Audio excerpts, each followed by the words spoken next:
우리 하나님 말씀 보겠습니다. 창세기 49장 말씀 보겠습니다.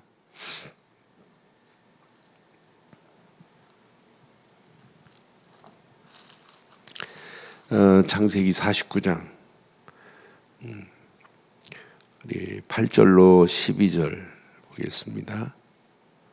8절로 12절 교독하겠습니다. 유다야, 너는 내 형제의 찬송이 될지라.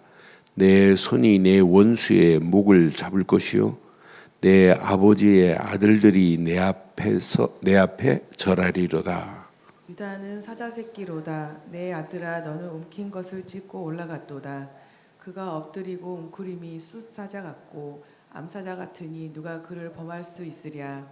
귀가 유다를 떠나지 아니하며 통치자의 지팡이가 그 발 사이에서 떠나지 아니하기를 실로가 오기까지 이르리니 그에게 모든 백성이 복종하리로다. 그의 나귀를 포도나무에 매며 그의 암나귀 새끼를 아름다운 포도나무에 맬 것이며 또 그 옷을 포도주에 빨며 그의 복장을 포도즙에 빨리로다. 함께 하겠습니다. 그의 눈은 포도주로 인하여 붉겠고 그의 이는 우유로 말미암아 희리로다. 아멘. 오늘 지금 유다에게 지금 누가 이렇게 말하는 거예요? 1절 보세요. 1절. 유다에게 지금 이렇게 축복하는 사람이 누군지. 야곱이 그 아들들을 불러 이르되 너희는 모이라. 너희가 후일에 당한 일을 내가 너희에게 이르리라 그랬어요. 이제 야곱이 이제 마지막 유언을 자녀들에게 각각 12자녀들에게 남기는 이런 장면이에요. 지금 축복권이, 하나님의 축복권이 누구에게 있냐? 야곱에게 있어요. 아브라함의 축복권이 이삭에게, 이삭의 축복권이 야곱에게. 야곱이 이제 147년 동안 살았어요. 근데 마지막 죽을 날을 하나님이, 불러갈 날을 야곱은 알아요. 그래서 자녀들을 다 모아서 12자녀들에게 축복합니다. 축복하는데 야곱이 축복한 그대로 돼요. 저는 족장들에게 축복한 대로구나. 그럼 우리는 하나님이 우리에게 축복의 말씀을 주신 것을 믿으면 돼요. 믿으면 된다니까요. 그런데 우리는 실컷 노트에 하나님 말씀을 내가 믿겠다고 해놓고도 안 믿는다니까요. 저는 그래서 이번 주간 그런 제 자신을 돌아봐요. 믿는다고 하면서 악하고 가증하게 사는 그 행태를 뭐라고 하냐면 신학에서는 실존적 무신론자라 이렇게 표현해요. 실제로 믿는 것처럼 하지만 실상은 무신론과 같다. 무신론자들과. 아멘 해놓고는 그걸 내가 안 믿고 결단 안 하면 그건 안 믿는 거나 마찬가지잖아요. 밭으로 가라 하면 가면 되는데 예 가겠나이다 해놓고 안 가는 거나 똑같다니까요. 이스라엘 유다 지파들이 사실은 자세히 보면 하나님 하면서 하나님 보낸 예수를 믿어요, 안 믿어요? 안 믿어요. 그럼 무신론자나 마찬가지예요. 하나님이 보실 때는 그런 상태를 실존적 무신론자라고 하는 거예요. 오늘날 가면 갈수록 더 많아요. 가면 갈수록 영적 상태가 더 지금 심각한 상태의 늪을 향하여 지금 가고 있어요. 지금 야곱이 축복하는 대로예요. 분명히 루벤이 첫 아들이잖아요. 레아의 아들 6명이 쭉 나요. 첫째 레아가. 그러니까 레아의 6명의 아들들 중에 첫째가 루벤입니다. 루벤은 아버지 침상을 범한 자예요. 그래서 루벤은 장자권에서 탈락이 돼요. 그 뒤에 시몬과 레위가 있어요. 이어서 둘째, 셋째가. 얘네들은 디나 사건을 통해서 그 심각한 살인 행위를 했어요. 너희들은 너무 난폭하다, 안 된다. 그러면서 하나님이 준비한, 유다가 자랄 때 내가 네 번째니까 벌써 절망했을 거예요. 모든 장자권은 형에게 있는데 자기에게 돌아오리라고 생각도 안 했어요. 근데 하나님이 이렇게 준비된 자를 하나님이 들어서 야곱의 입술로 축복하게 만들고 그 축복이 그대로 됩니다. 그러니까 우리가 믿음 안에서 축복의 입술을 가지고 있다는 게 너무 감사해요. 그렇잖아요. 예수를 그리스도로 믿는 믿음 안에서 이 축복의 입술을 하나님이 어떻게 축복하시는지 보세요. 저는 그래서 맞다 그렇다. 내가 진짜 예수를 그리스도로 믿는다면 염려할 필요도 없고 낙심할 필요도 없고 어떤 면에 한숨 쉴 필요도 없어요. 아이고 어찌할꼬. 이건 믿는 거예요, 안 믿는 거예요? 안 믿는 거잖아요. 어찌할꼬가 어디 있어요? 힘들고 어렵다? 하나님이 나와 함께하면 힘들고 어려운 상태를 하나님이 못 바꿔요? 지금 많은 사람들이 힘들고 어려운 그 상태에 염려하고 걱정하고 낙심하고 있어요. 우리는 힘들수록 하나님이 더 크게 역사하실 줄 확신합니다. 염려할 거리가 없어요.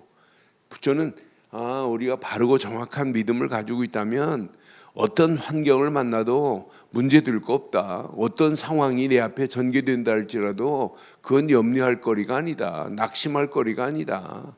하나님은 더 크게 완벽하게 응답하시고 역사하시게 되어 있어요. 그러니까 우리가 힘들수록 나의 영적 상태를 점검해 봐요. 오늘 유다가 이제 야곱이 축복한 대로 유다 혈통을 통해서 다말과 함께 베레스를 낳고 헤스론을 낳고 헤스론은 람을 낳고 쭉 이어서 누가 와요? 다윗이 와요. 다윗을 통해서 누가 와요? 메시아가 와요. 언약의 혈통을 이어간다? 이것만큼 복이 어디 있어요? 여러분 가정에 이 언약의 흐름이 여러분 자녀들에게 전달된다. 이것만큼 복이 어디 있어요? 그래서 여러분이요 바르고 정확해야 돼요. 복음이. 저는 지금까지 복음 운동하면서 사람들이 모이기 때문에 불필요한 얘기 있을 수 있어요. 불필요한 사건이 일어날 수 있어요. 그런데 그게 지금 중요하지 않아요. 그렇잖아요. 언약의 바톤을 이어서 이 언약이 그 다음 때를 이어서 쭉 이어가고 있잖아요. 예? 여러분 언약의 바톤 다윗을 통해서 다윗이 우리아의 아내에 범하지 않았어요? 아니 솔로몬 수많은 첩들 안 뒀어요? 그럼 쳐 죽여버려야죠. 그렇잖아요. 그런데 하나님은 뭐 때문에 쓰세요? 다윗에게 언약의 약속을 했어요. 너를 통해서 누가 올 거라고, 메시아가 올 거라고. 이 축복이 그대로 쭉 이어가는 거 봐요. 난 그래서 신기하고 놀랍다. 그래서 여러분 사람 보면 절대 안 돼요. 뭘 봐야 되겠어요? 복음의 흐름, 언약의 흐름만 따라가세요. 강단의 말씀의 흐름만 따라가세요. 그 말씀의 흐름을 따라가는 자만이 마지막 응답받아요.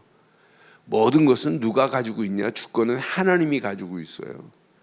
그런데 요즘 보면 하나님의 주권을 하나님이 행사하실 건데 사람들이 막 자기들이 행사하고 이건 자기들이 치리하고 치리는 죽이는 게 치리가 아니고 잘못된 길에서 깨닫게 해서 바른 길로 가게 하는 게 치리 맞죠? 죽여버릴까요? 치리가? 여러분 교회의 치리는 그래서 잘못한 게 있으면 두세 사람의 증인을 불러서 또 묻고 확인한 다음에 바르고 예수님도 현장에서 간음하다 잡힌 여자를 보고 돌로 쳐 죽이래요. 죄 없는 자가 쳐 그러잖아요. 아무도 치지 못하고 도망가요. 우리는 권위 없어요. 권한이 없어요. 하나님만이 하실 수 있는 거예요. 그래서 우리는 누가 뭐래도 언약의 흐름 속에 따라가는 자가 마지막 승리하게 될 줄 확신합니다. 유다는 누구하고 결혼해서 누구한테 씨를 줬어요? 유다가 다말이 누구예요? 유다하고 어떤 관계예요? 예? 그럼 쳐 죽여버려야 되겠네요. 며느리하고 그런 관계에 맺었으니까. 지금 사람들이요, 영적 수준을 보면 유치원생도 아니에요. 야, 자기가 하나님의 자리에 서 있는 거라. 자기가 하나님이라. 그러니까 많은 사람들이, 저는 시간이 가면 갈수록 복음, 그리스도, 전도, 선교, 렘넌트, 립싱크입니다. 립싱크. 입술로만요, 입술로. 아, 실존적 지금 무신론자들이 판을 치고 있구나. 오늘 이 말씀 잘 기억하세요. 하나님이요, 유다에게 축복하시는데 유다를 통해서 반드시 언약이 성취된다니까요. 저는 이 말씀 확인하는 순간에 맞다. 8절에 보니까 유다야, 너는 너 형제의 찬송이 될지라. 내 손이 내 원수의 목을 잡을 것이며 내 아버지의 아들들이 내 앞에 뭐 할 거다? 절할 것이다. 지금 언약의 바톤을, 지금 깃발을 들고 있는 건 지금 유다 손에 하나님이 야곱에게서 유다 손에 맡겨버리는 거예요. 요거 딱 붙잡고 가면 돼요. 그래서 저는 이 말씀 묵상하면서, 어떤 환경이 와도 복음 되시는 예수를 그리스도로 믿는 믿음 안에서 이것만 놓치지 않으면 되겠구나. 문제를 만나도 믿음의 주요 온전케 하시는 예수만 바라보기만 하면 끝나는구나. 두려워할 필요도 없고 염려할 필요도 없고 낙심할 필요가 없구나. 요거 하나만 딱 붙잡고 가는 발걸음을 하나님께서 완벽하게 응답하시고 역사하실 줄 확신합니다. 지금 언약의 바톤을 이어받는 거예요. 최고의 축복의 바톤입니다. 세상 어느 거하고 지금 비교할 수 없는 야곱이 지금 예언적 메시지를 주는 마지막 유언적 메시지인데, 이 야곱이 예언한 예언대로 그대로 지금 되는 거예요. 이런 축복권을 하나님이 족장에게 구약에 지금 허락하셨단 말이에요. 그런데 보세요. 9절에 보니까 유다는 사자 새끼로다. 내 아들아, 너는 움킨 것을 찢고 올라가겠도다. 그가 엎드려지고 움크림이 수사자 같고 암사자 같으니 누가 너를 범할 수 있으랴. 언약의 바통 가진 자는요, 절대로 무너지지 않을 줄 확신합니다. 흑암, 저주, 악한 것들이 왔다가 한 길로 왔다 7길로 도망가게 되어 있어요. 언약의 바톤을 붙잡은 자는 귀가 유다를 떠나지 않겠대요. 하나님의 귀가 여러분 성전에 떠나면 안 돼요. 그러니까 목사가 이렇게 가운을 입고 훌을 딱 두르는 순간 걱정할 필요 없어요. 야, 이건 하나님이 나를 끌고 가는구나. 하나님이 홀을 하나님이 잡고 계세요. 하나님이. 교회의 성전은 아무리 막 발버둥 치고 막 어떤 교회는 막 두 판으로 세 판으로 싸우고 그래도 교회는 하나님이 홀을 딱 쥐고 계시기 때문에 무너지지 않아요. 그런데 분명히 유다에게 떠나지 않겠대. 통치자의 지팡이가 그 발 사이에서 떠나지 아니하시기를 실로가 오기까지 이르리니 그에게 모든 백성이 뭐 하겠대요? 복종케 하는 역사를 하나님이 이루시겠다는데 최고의 축복 아니에요? 그런데 봐요. 유다 지파를 통하여 앞으로 십자가의 사건을 이룰 것을 또 말해요. 11절에 그의 나귀를 포도나무에 매며 그의 암나귀 새끼를 아름다운 포도나무에 맬 것이요, 또 그 옷을 포도주에 빨며. 예수님이 이제 붉은 피로 분명히 이렇게 십자가에 달릴 것을 지금 쭉 암시하고 있어요. 그의 복장은 포도즙에 빨리로다. 저는 보면서 맞다. 그의 눈은 포도주로 인하여 붉겠고 그의 이는 유다로 말미암아 희리로다. 오늘 야곱이 유다를 축복한 대로입니다. 오늘 12아들을 축복한 대로 그대로 돼요.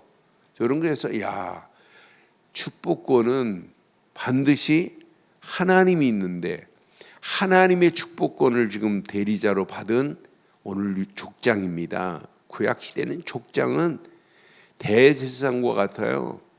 하나님이 주시는 그 메시지를.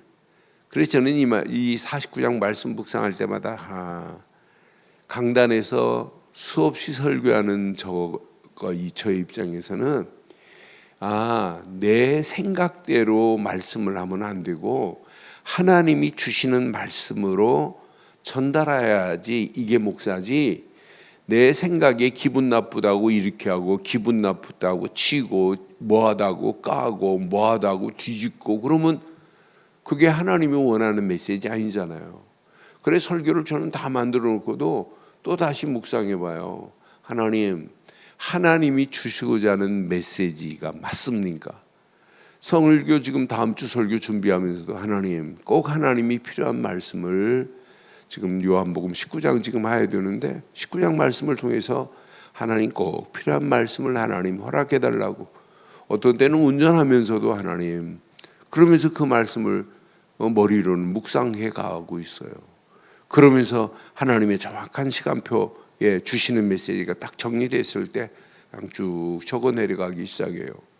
그러니까 하나님이 주시는 메시지를 해야지 내 생각대로 내 지적으로 내가 깨달은 걸 전달하면 안 되잖아요. 그렇잖아요. 하나님이 깨닫게 하신 것을 가지고 전달해야지. 그래서 저는 49장 말씀 묵상할 때마다 야곱에게 하나님은 이렇게 자녀들을 축복할 수 있는 권을 다 줬구나. 오늘 이 언약 따라 움직이는 발걸음 반드시 승리하게 돼 있구나. 그럼 오늘 결론의 메시지 잘 들으세요. 흐름을 잘 타는 사람이 승리합니다. 여러분 아무리 대단한 오케스트라 할지라도 같이 화음이 리듬이 같이 맞아져야 돼요. 그래야 그 화음과 리듬 속에서 곡이 아름다워지잖아요. 그런데 우리의 신앙생활은 하나님이 주신 것으로 리듬을 타야 돼요. 하나님이 주신 것을 가지고 성도들이 교회는 화음을 같이 맞춰야 돼요. 그러면서 하나님께 영광 돌릴 수 있는 찬송이 나와야 돼요. 오직 하나님의 영광을 위하여. 그럼 무엇으로 우리는 흐름을 타야 될까요? 오직 복음으로 흐름을 타야 돼요.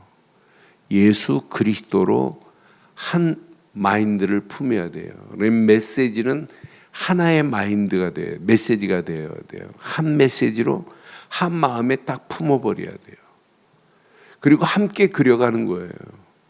그런데 복음 안에서 말씀을 딱 붙잡으면요, 말씀을 함께 이렇게 붙잡으면 이 메시지가 함께 청사진이 그려져요. 이렇게 하나님이 원하는 게 이거구나. 그러니까 말씀을 통해서 방향이 정해지는 거예요. 하나님이 이렇게 인도하시는구나. 하나님이 이쪽 길로 가라고 하시는구나. 길이 보여지는 거예요. 그런데 우리의 갈 길은 뭐밖에 없어요. 어떻게 하면 이 복음을 전해서 많은 영혼들을 하나님께로 인도할까? 어떻게 하면 선교할까? 저는 어린아이들이 하나님 237 나라 살리는 렘넌트가 되게 하옵소서, 이런 기도하는 거 보면 너무 귀해요. 하나님은 미종족 복음 들어가지 않은 5천 종족을 살리게 하옵소서, 이런 기도하는 거 보면 이제 9살 10살 이런 어린아이들이 이런 기도 제목을 가지고 기도한다. 어떤 역사 일어나겠어요? 분명히 언약 안에서 이 언약의 흐름 따라서 말씀의 흐름 따라가는 자들에게는 갈 길이 보인다니까요. 할 일이 전도 선교 말고는 없구나. 그런데 여러분 가슴에 꼭 새기세요. 복음과 말씀도 중요하지만은 복음과 말씀 가진 이 복음을 후대들에게 바르게 전달해 줘야 돼요. 자녀들에게 정확하게 전달해 줘야 돼요. 앞으로 보세요. 앞으로 대한민국이요, 10년 안에 판이 달라집니다. 교회 판이 달라져요. 교회 10년 안에 제일 많이 문 닫는 게 교회입니다. 앞으로 심각한 상황 와요. 예배 휴대폰 안에서 예배 다 드려요. 사람들이 요즘 갈수록 교회 예배 참석 안 하고 휴대폰으로 집안에서 그냥 그게 예배입니까? 그리고 자기가 성의 표시한다고 휴대폰으로 그냥 교회 계좌에 헌금 보내는 걸로 여러분 끝나는, 그게 신앙, 하나님이 원하는 예배예요? 구약은 철저하게 성막에, 회막에 모였어요. 성막에서 예배드리는 자는 회막은 모여서 예배드렸다는 거예요. 그러면서 이 성막에서, 회막에서 장막의 비밀 세 가지가 있어요. 그러니까 성막에서 피제사 드리고, 그리고 회막에 이들이 모여서 말씀 받은 다음에 이 말씀 가지고 어디로 가야 돼요? 장막으로 가는 거예요. 장막 집도 성전이나 마찬가지 돼야 돼요. 구약은 철저합니다. 그런데 오늘날 가면 갈수록 무너지잖아요. 여러분, 후대들에게 전하세요. 여러분 자녀들에게 바르고 정확한 복음 전하세요. 복음만 전하지 말고 말씀 전하고, 그 자녀가 나보다 더 전도 선교에 올인하는 이런 자녀를 키웠다. 어떤 역사가 일어나겠어요? 시대를 살릴 겁니다. 그 가문은 절대로 무너지지 않은 언약의 최고의 축복을 누리는 가문이 되는 역사 있게 될 줄 확신합니다. 기도하겠습니다. 전능하신 하나님 은혜 감사합니다. 오늘도 주신 귀한 메시지 앞에 반드시 축복권을 가진 야곱이 자녀들을 축복한 축복대로 된 것처럼 언약 안에서 하나님이 주신 말씀을 가지고 많은 사람들을 축복하되 전도와 선교에 쓰임받도록 축복하게 하시고 후대들 살리는 이 축복의 입술이 될 수 있도록 인도해 주옵소서. 이 축복이 우리 자녀들에게 그대로 전달되어 하나님의 영광이 드러나게 하옵소서. 이 아침도 믿음의 권속들 가슴에 각인되어지는 아침이 되게 하옵소서. 새 힘으로 덧입히실 주님을 찬양합니다. 지금은 우리 주 예수 그리스도의 크신 은혜와 하나님의 무한하신 사랑과 성령님의 내주 인도 역사 충만하신 은혜가 예수 그리스도 안에서 그 이름을 높이고 달려가는 심령 머리 위에, 가정과 사업과 직장과 자녀들 위에 언약 붙잡은 우리 늘 좋은 교회 위에 지금부터 영원토록 함께 있을지어다. 아멘.